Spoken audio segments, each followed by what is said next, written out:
Buongiorno e benvenuti a 7 in punto. Se ci tengo a fare questo non lo chiamo lavoro. È una frase di Richard Bach, ma è una frase che il nostro ospite, la nostra ospite ha fatto in qualche modo sua. Vi presento Sara Moretto, parlamentare del Partito Democratico. Buongiorno. Buongiorno e benvenuta. Volevo iniziare da questa frase perché è abbastanza significativa. Quindi fare politica non è un lavoro? No, è un impegno che occupa gran parte del tempo, in questa fase della mia vita tutto il tempo ovviamente, però la ritengo un impegno temporaneo. Avevo un lavoro prima e finita questa parentesi ritornerò a fare il lavoro che facevo in precedenza, sapendo che comunque la politica ci sono dei momenti in cui ti impegna totalmente, come adesso con il ruolo di parlamentare, e ci si può fare anche come in altri ruoli come servizio con tempi minori, quindi per me è un impegno temporaneo. Lei è un'imprenditrice, sempre avuta la passione per la politica, con ruoli di consigliere comunale a Portogruaro, Esatto. Quindi Veneto orientale, poi la scorsa tornata elettorale si è presentata alle primarie, è riuscita ad essere eletta prima volta in Parlamento, fa parte di quei visi nuovi che ci sono in questo Parlamento rinnovato. Qual è la sensazione di questo lavorare a Montecitorio? Sicuramente è stata un'emozione, soprattutto all'inizio, perché per chi fa politica giungere lì e raggiungere insomma il massimo obiettivo e la soddisfazione di poter essere protagonista delle scelte che riguardano il paese in generale e il proprio territorio poi in particolare. Si sente forte la responsabilità, ma devo dire che in questa legislatura, con tutte le difficoltà che l'hanno caratterizzata, perché insomma è la 17ª legislatura e ce ne siamo accorti, è anche una legislatura diversa, nelle quali ci sono forze politiche anche nuove e diverse, i meccanismi sono diversi dal passato, e per quanto riguarda il gruppo, il partito al quale appartengo, c'è stata un'iniezione di molte persone nuove, donne e giovani, e penso che questo si stia percependo anche nel tipo di lavoro che stiamo facendo. Lei sta dicendo una cosa che io posso anche capire, ma la stiamo dicendo a 3 giorni da un'ennesima bufera che si è abbattuta sul governo e quindi di correlato anche sul Partito Democratico. Questa intercettazione telefonica dove il ministro Federica Guidi, che si è immediatamente dimessa, insomma in qualche modo darebbe una comunicazione al suo compagno, poi coinvolto nello scandalo dei petroli. Se ne sono lette tante. Che valutazione si può dare di questa cosa, anche se poi effettivamente ci sono state anche delle strenue difese? Leggevo proprio un tweet di Flavio Tosi, si parla di demagogia pura, però insomma c'è il Movimento 5 Stelle, Lega e Forza Italia che chiedono le dimissioni di Renzi, non della Guidi, e non solo della Guidi, e anche magari del ministro Boschi. Visto che poi sono donne coinvolte e donne nuovi volti, donne giovani, che aria tira? Beh, io penso che ciascuno è sempre responsabile di ciò che fa, e che quindi se il ministro Guidi nel svolgere il suo incarico ha commesso un illecito, per questo verrà eventualmente punita non appena la magistratura lo verificherà. Non c'erano le condizioni, non era obbligatorio no, per lei. Lei non è stata minimamente coinvolta.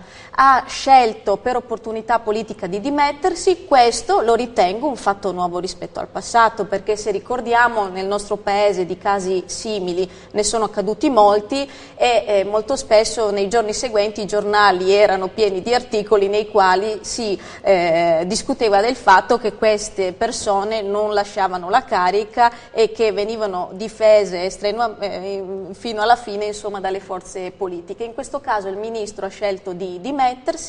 Non intravedo... Però non è il primo caso di questo governo, abbiamo avuto altri scivoloni. Questo secondo lei, a prescindere dal fatto in sé, può minare in qualche modo il futuro dell'attività di governo del suo partito, del Partito Democratico?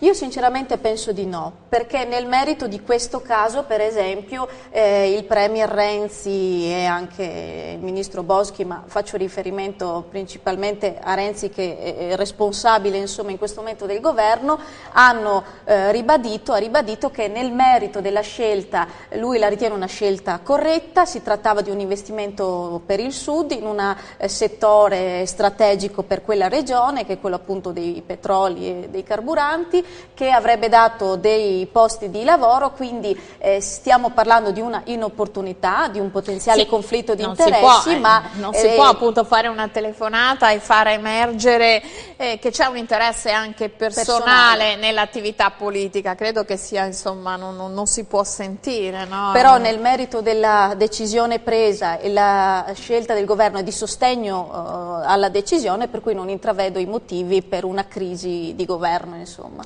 E il ruolo delle donne in questa fase, sia in Parlamento che anche all'interno del Partito Democratico, perché indubbiamente con la virata renziana c'è stata una rivoluzione di componenti, no? Aria nuova all'interno del Partito Democratico, e quindi come valuta questo? Ma io ritengo che sia sicuramente un passo positivo. Anche il nostro partito ha dovuto passare per delle regole imposte, perché è inutile che ci nascondiamo il fatto che la presenza di così tante donne questa volta in Parlamento è legato al fatto che il nostro partito si è imposto una quota di candidature femminili nelle proprie liste. Altrimenti se non fosse stato imposto, secondo lei? Secondo me non ci sarebbero state, è bene che ce lo diciamo, insomma. Quindi anche sentiamo spesso la discussione sull'opportunità o meno delle quote. Io non sto a fare molto le sottigliezze, io dico se è uno strumento per rompere un muro e per consentire una partecipazione femminile utilizziamola, poi quando saremo maturi, quando il paese e la politica sarà matura si potrà anche tranquillamente farne a meno. Io vado orgogliosa del fatto che il mio partito abbia scelto di imporre questa quota, in questa quota ci sono anch'io, con me molte altre giovani o meno giovani donne, alcune hanno responsabilità di governo e mi pare che stiano dimostrando anche delle capacità, e mi auguro quindi che questa imposizione, questa forzatura sia l'occasione per dimostrare che insomma il paese, se guidato a metà metà, forse un po' meglio va. Lei poi è una novità anche per l'area da cui che ha espresso un parlamentare, parlo nell'ambito dei parlamentari veneti, perché il Veneto orientale non è che come donne abbia una lunga tradizione, già nel ridotto numero di esponenti femminili che possono essere andati a Roma, lei poi rappresenta un'area che non ha espresso grosse personalità, perché insomma non sono state messe in lista, diciamolo pure. Diciamo che in generale il Veneto non ha mai espresso così tante personalità femminili, ma ritorniamo al discorso di prima, perché obiettivamente prima, cioè fino ad oggi, anche tuttora, insomma, la politica è sempre stata una prerogativa maschile, ha dei ritmi e dei meccanismi. La meritocrazia. A prescindere da maschio o femmina. Io penso che con l'ingresso delle donne è più probabile che si debba misurare col merito, perché quando sento dire anche molto spesso dalle donne stesse non è giusto imporre delle quote perché bisogna guardare al merito. Io dico, ma fino ad oggi che erano tutti uomini il merito si guardava o era un qualcosa di Quindi scontato? È un grimaldello comunque sì, che secondo me sì, e penso che questo possa essere l'avvio di un confronto vero nel merito delle questioni e nell'impegno che ciascuno di noi può dare. Lei di che cosa si occupa in Parlamento? So che fa parte della Commissione per l'immigrazione e anche Finanza, insomma. Sì, la commissione permanente della quale faccio parte è Finanze, quindi si occupa di fisco, assicurazioni, banche, credito. Banche? Banche, anche banche. Anche quelle del territorio? Sì, diciamo che la mia commissione è quella che ha esaminato durante questi ultimi mesi, prima la riforma delle banche popolari e in queste ultime settimane la riforma del credito cooperativo. Quindi obbligherete Banca Intesa e Unicredit a salvare i popolari di Vicenza e Veneto Banca? Obblighi non ce ne sono. Io penso che Ecco, come se ne verrà fuori, al di là poi delle battute, perché insomma questa è la battuta che circolava per quanto concerne le banche Etruria e quel gruppo di 4 banche. Che sono una cosa diversa. Ecco, la situazione di Veneto Banca e Banca Popolare di Vicenza qual è? Perché c'è anche un elemento, entrambi i due istituti di credito sono comunque nel mirino della magistratura, che questo non c'entra niente poi, però sicuramente qualcosa che abbia contribuito ad affossare queste due realtà indubbiamente c'è stato. Ora, quali sono i passi per salvare anche un modello di credito che si era diffuso in questo territorio? Che però ha dimostrato anche di avere, diciamo, delle criticità che hanno portato alle situazioni che conosciamo. Quindi sinceramente quando sento parlare di difesa di un modello sono la prima ad essere orgogliosa di un territorio, di un mondo imprenditoriale che si impegna e di istituti di credito legati ad un territorio. È anche vero che se questa commistione a un certo punto produce degli effetti negativi come quelli che abbiamo vissuto, forse il modello va ripensato. Il decreto che si è fatto a livello governativo e parlamentare non è la causa di ciò che è successo, ma è forse ha servito a scoperchiare la pentola e a dimostrare che è necessario che tutti gli istituti, soprattutto quelli di certe dimensioni, siano sottoposti agli stessi obblighi di trasparenza, perché poi di fatto sono i cittadini, i risparmiatori ad esserne danneggiati. Ecco, Quindi, lei sta dicendo una cosa che sembra naturale, no? Il fatto stesso che banche comunque con un patrimonio di azioni significativo, non quotate in borsa e quindi non sottoposte a tutta una serie di procedure, però hanno operato per anni. Perché all'improvviso si scopre che non c'è stato un sistema di controllo e di garanzia su queste realtà? E poi, è vero, tanti risparmiatori si sono trovati sul lastrico, ma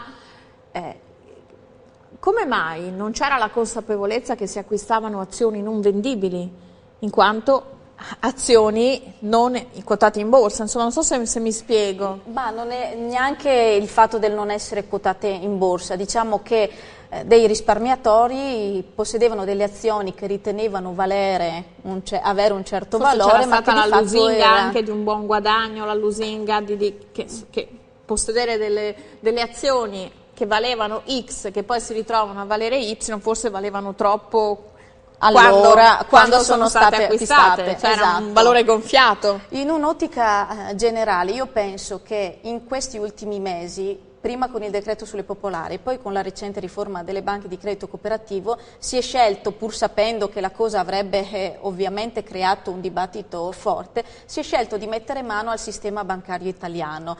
Vedevo che anche oggi qualcuno richiamava l'esigenza di ammodernare il sistema bancario italiano. Negli anni scorsi altri paesi lo hanno fatto, la Germania e altri paesi europei, l'hanno fatto anche utilizzando delle opportunità europee e dei fondi europei. In Italia negli ultimi anni si è stati fermi, non ci sono state iniziative governative per cercare di ammodernare il nostro sistema creditizio. Per ammodernare? Che cosa bisogna fare per ammodernare? Ma per esempio per quanto riguarda appunto tutto il mondo delle popolari si è deciso che oltre una certa soglia queste fossero parificate agli altri istituti che diciamo giocano in un ambito europeo, internazionale, che quindi poi sono obbligate anche a certi criteri di trasparenza. Per quanto riguarda le banche di credito cooperativo, che avevano una struttura molto parcellizzata, quindi c'erano banche legate anche a piccoli territori, si è proposto che queste facciano parte di un unico grande gruppo nel quale, pur mantenendo un'autonomia territoriale, siano però soggette ad un sistema di trasparenza e di garanzie che alla fine, come ripeto, è una maggior garanzia per il cliente finale, quindi delle banche più trasparenti e che diano più garanzie ai cittadini. E che garanzie dà il governo a quanti hanno perso tutto anche in buona fede, perché poi ci sono insomma, delle inchieste della magistratura, ma la questione della magistratura appurerà se ci sono stati appunto delle vere e proprie truffe o meno. Ma Tanti hanno sottoscritto queste azioni, hanno perso tutto, ci sarà un risarcimento, che cosa è previsto? Beh, dobbiamo distinguere la responsabilità pubblica dalla responsabilità manageriale. In questo caso purtroppo si tratta di cittadini che hanno subito questa perdita a causa di una gestione manageriale privata sbagliata, è bene insomma dirlo con chiarezza, e quindi sarebbe inaccettabile che si mettessero dei soldi pubblici per pagare i danni fatti da qualche manager privato, pur comprendendo la situazione di difficoltà di chi aveva magari deposto tutti i propri risparmi in quel tipo di investimento che veniva fino a qualche mese fa considerato sicuro. Quindi soldi pubblici per risarcimenti non ci possono essere. Riterrei giusto che nei confronti di questi manager vengano fatti tutti gli accertamenti per verificare se vi sono delle responsabilità o se nel momento della vendita ci sono state delle truffe. Mi risulta che all'ultima assemblea non sia stato deciso... è stato votato, l'assemblea dei soci della Banca Popolare di Vicenza non ha votato l'azione di responsabilità, no? Che in qualche modo rendeva responsabile delle azioni il vecchio CDA, insomma, esatto, quello che è stato sostituito. E secondo lei, qui perché ci sono anche tanti risparmiatori che ci ascoltano, che insomma hanno investito anche parecchi soldi, proprio che lei, visto che lei si occupa della Commissione Finanza, la quotazione in borsa, la ricapitalizzazione, parlo di Veneto Banca e Banca Popolare di Vicenza, e l'aggregazione, quindi per proporsi sul mercato in maniera più forte, rappresentano una speranza che questa azione, che oggi vale zero, pagata, che non lo so, 35 euro mi pare il parametro, possa piano piano riacquistare, magari avendo pazienza, proprio tutto non è perduto, oppure è una fantasia, un'illusione? No, beh, in una logica prettamente economica e aziendale quella è la strada da perseguire per cercare di far riacquistare valore all'impresa bancaria e di conseguenza anche alle quote del capitale di questa impresa. È ovvio che sono operazioni che richiedono tempo, pazienza, ed è probabile che non si ritorni al livello di valore precedente. Quindi capisco molto insomma, la preoccupazione di chi si è trovato in questa situazione. Quando si parla di banche in Italia è sempre un po' toccare un tasto dolente, perché ci sono stati anni in cui si puntava il dito sui grandi colossi, MPS piuttosto che altre banche che poi hanno avuto insomma una storia, si parla di salvataggi da parte... restituiti però nel caso della... E poi all'improvviso quelle che sembravano le banche del territorio, no, fiduciari eccetera, c'è quasi da pensare forse il male minore è la grande banca. Ecco, perché c'è questo...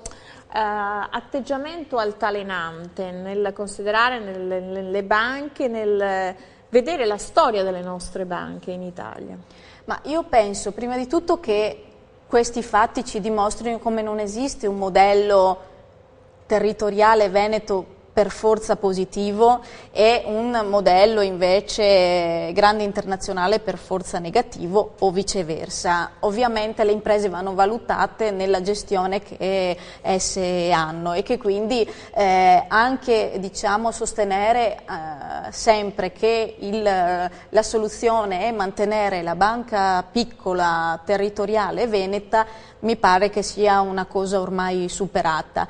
Io penso sia giusto che le imprese venete abbiano dei partner bancari che conoscano il territorio, che sappiano quali siano le loro esigenze, che sappiano dare delle risposte che rilancino l'economia reale, perché poi negli ultimi anni quando si parla di banche si pensa alla grande finanza, a quella che sta sulla carta e non che produce economia reale. Anche l'innamoramento delle banche del territorio credo che sia nato per due motivi, proprio anche dall'imprenditoria territoriale. Punto primo, perché magari la banca del territorio garantiva dei crediti che altre banche non garantivano, e poi perché sembravano più legate a fare banca e non finanza. E invece abbiamo visto che forse crediti ne sono stati dati anche troppi in alcuni casi senza garanzie, e ad altri non sono stati dati, quindi bisogna ripensare il modello assolutamente. Ritorniamo con l'onorevole Moretto subito dopo la pubblicità, tra un paio di minuti, grazie.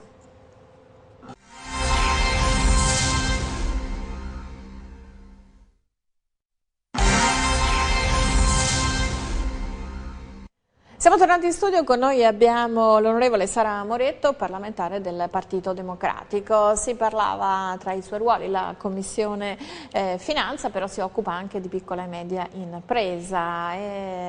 Sono dati di questi giorni, insomma, la disoccupazione non si è arrestata, disoccupazione giovanile purtroppo ha sempre dei dati preoccupanti. Come si fa a rilanciare il tessuto imprenditoriale, soprattutto anche in questo territorio che, lo diceva sabato il segretario generale della CGIL nella manifestazione unitaria, insomma il nord-est è un po' un centro dove la grande industria c'era e dove deve un po' ripartire il tessuto industriale. Come farlo ripartire? Io sono legata appunto al mondo della piccola e media impresa perché è il mondo dal quale provengo e che quindi conosco di più e che sono convinta rappresenta insomma uno dei pilastri della nostra economia, perché se guardiamo anche nel territorio veneto ci sono delle belle industrie o imprese di medie dimensioni, però il tessuto, proprio la rete economica della nostra regione è pressoché basata sulla micro, piccola e media impresa. Io penso che la crescita e il rilancio economico non si fanno per legge, ovviamente, devono intervenire diversi fattori. Penso però che questo governo, da quando ha iniziato il proprio lavoro, alcuni paletti li sta mettendo, partendo dalle misure di riduzione fiscale sulle cuneo diciamo, fiscale del lavoro, quindi con gli 80 euro che sono stati appunto dati, con la riduzione della base imponibile dell'IRAP e con le misure del Jobs Act. È ovvio che... Proprio dicevano sabato a questa manifestazione dove si rivendicano, hanno iniziato una stagione di mobilitazione per la riforma delle pensioni, si dice sì, Jobs Act qualcosa ha fatto, però è vero che sono stati incrementati in maniera incredibile l'uso dei voucher, si parla addirittura di 20 milioni di voucher per il 2016 solo in Veneto. Sui voucher c'è un lavoro in corso alla Camera in queste settimane, perché è ovvio che questo sintomo di allarme anche dal nostro territorio, dai nostri litorali, perché anche lì diciamo, mentre prima era uno strumento utilizzato magari nei negozi commerciali sotto le feste, è diventato nella sezione turismo. Esatto, anche nelle nostre coste o nelle zone turistiche è stato molto utilizzato ed effettivamente è uno strumento che io non disapprovo come strumento temporaneo, ma che se incomincia a diventare una cosa sulla quale si basa la vita lavorativa di una persona, è uno strumento che non dà nessuna assicurazione per il futuro e tantomeno appunto una stabilità lavorativa. Quindi su questo stiamo facendo un lavoro parlamentare proprio per cercare di limitarne l'utilizzo. Per quanto riguarda le misure del Jobs Act, come dicevo prima, non può essere una legge a creare dei posti di lavoro, però non possiamo non riconoscere il fatto che con le riforme normative che sono in corso, quindi anche le modifiche contrattuali, accompagnati dai bonus che sono stati forniti per incentivare le assunzioni, qualcosa si è mosso. Non penso di essere l'unica ad aver ricevuto l'informazione di qualche ragazzo che voleva iniziare una professione, che era stato costretto a fare la fattura invece che ad essere assunto e che poi invece nei vari studi di architettura piuttosto che di altro è stato assunto, quindi qualcosa si è mosso. Lei che arriva proprio dal territorio del Veneto orientale ha accennato all'attività della stagione balneare, della piccola e media impresa. C'è un'altra preoccupazione che riguarda gli operatori del turismo, soprattutto delle spiagge, la concessione delle spiagge. Esatto, qui? Su questo sapete che la partita si gioca in Europa, esatto. Non si gioca appunto in Italia. Ma credo che l'Italia voglia chiedere un'altra proroga, ma è possibile? No, diciamo che ci è già stato anticipato che queste proroghe non erano possibili. Quello sul quale si sta lavorando, perché mi si chiede anche, ma c'è questa proposta di legge, fatela.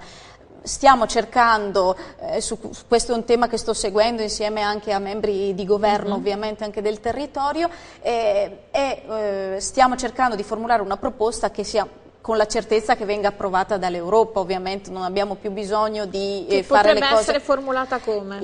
I punti di equilibrio sono di comprendere che qualcosa deve essere fatto e che i principi europei vanno rispettati, però è anche vero che non si può cancellare una prelazione magari nella gara agli esatto, operatori esistenti. Una priorità, ma soprattutto nel rispetto del fatto che non si può da oggi a domani cancellare e azzerare gli investimenti che questi imprenditori hanno fatto. Le infrastrutture che hanno creato. Esatto, ma anche c'è un valore immateriale di un'attività di impresa che queste persone hanno, questi imprenditori hanno negli anni costruito. Ci sono degli investimenti materiali e che non possono essere azzerati, devono essere in qualche modo valorizzati e calcolati in questo nel momento della gara ipotetica dell'assegnazione delle quindi concessioni. I nostri principi guida sono rispetto delle regole europee, ma valorizzazione degli investimenti che le imprese hanno fatto in questi anni. E anche tutela delle imprese italiane? Sì, beh, in questo caso per forza, perché appunto diciamo valutiamo chi sta già lavorando, chi ci ha messo del suo, chi ha rischiato e chi è giusto che veda diciamo riconosciuto il proprio impegno. Lei ha anche un ruolo nella commissione di inchiesta sul sistema di accoglienza dei migranti. Tema scottante, purtroppo Bruxelles, Parigi, ma la lista è lunghissima, riapre la vexata question: in mezzo ai migranti si possono nascondere i terroristi. Poi vediamo anche da indagini dell'antiterrorismo che personaggi chiave delle stragi sono transitati nel nostro territorio. Appunto, questa commissione d'inchiesta, che cosa si può dire, insomma, per tranquillizzare o per anche preoccupare, perché si parla anche di polveriera dell'Italia, detto da un magistrato, non da... Sì, ho visto. Ma io penso che sebbene sono due problemi che stiamo affrontando e che sono entrambi due problemi che creano dei timori e del senso di insicurezza nelle persone, questi non vadano sovrapposti. Immigrazione e terrorismo non sono un'equazione. Adesso che inizia la bella stagione, la paura forse... Sì, però non vi sono riscontri del fatto che i terroristi, e mi sembra anche ovvio, giungano insieme ai profughi che sbarcano dopo 10-12 ore di navigazione in mare nelle condizioni più precarie possibili, o che si facciano la traversata a piedi attraverso la nuova rotta balcanica che i profughi stanno utilizzando. Non ci sono evidenze. Quindi io penso che se si tratta di un terrorista che parte mandato dall'organizzazione internazionale da qualsiasi altro posto, di certo non corrono il rischio di metterlo su un barcone, ma viaggia in aereo, come abbiamo visto. Comodo. Hanno fatto anche i kamikaze di Bruxelles, esatto, che hanno viaggiato comodamente in aereo, hanno soggiornato al Marriott di Venezia, quindi non mi pare che questi vengano messi nei barconi quindi secondo me è giusto, anche quando ci sono anche queste occasioni pubbliche come oggi o anche in altre occasioni lo faccio, di sminare questa equazione che non è assolutamente corretta. Ribadisco, immigrazione e criminalità? Anche su questo io ricordo benissimo, parlo della provincia di Venezia perché è il territorio che conosco di più. Il prefetto di Venezia, quando ha recentemente in un'occasione pubblica riportato i dati della criminalità, ha chiaramente detto che nei luoghi dove sono ospitati i migranti, si riferiva in particolare a Jesolo e ad Eraclea, i reati erano diminuiti. Quindi io ripeto, sono delle questioni importanti che creano senso di insicurezza e che vanno affrontate, quindi l'immigrazione, il terrorismo e la sicurezza, ma queste non sono sovrapponibili. E accogliere tutti, e quindi l'altra questione, stiamo male noi e i denari messi a disposizione per queste persone, questi migranti, questi profughi, che poi magari non vengono impiegati in lavori socialmente utili, perché alcuni comuni hanno siglato questo tipo di reimpiego di queste persone. Mi pare che anche ci sia uno sindaco del sud che sia diventato un eroe proprio in questi giorni, sindaco di Riace. Ecco, perché ha saputo valorizzare queste persone. A cosa state lavorando? Al di là dell'accordo con la Turchia, no, per rispedire un po' di persone che però mi pare non saranno rispedite. Allora, La nostra commissione si occupa di analizzare il sistema di accoglienza che attualmente si sta utilizzando in Italia, di analizzarlo, verificare dove ci sono e ci sono delle cose da migliorare, quindi io anche rifiuto l'affrontare il tema delle migrazioni nella contrapposizione tra buonisti e tra difensori della patria e degli italiani. Non si tratta di questa contrapposizione, sarebbe sbagliato. Io penso che il nostro sistema di accoglienza vada assolutamente migliorato, tenendo conto che in questi ultimi mesi si è utilizzato lo stesso sistema che venne utilizzato nel 2011 da un altro governo, allora in carica, con la differenza che l'onere giornaliero a carico dello Stato per ogni migrante è di 10 euro meno al giorno, quindi allora costavano 46, oggi costano 35. Sono soldi che arrivano dall'Europa? Questi no, allora, noi abbiamo ottenuto, il governo Renzi, questo è un merito che insomma è giusto anche riconoscere, ha ottenuto una flessibilità che adesso verrà comunque sottoposta a verifica in primavera fra poco,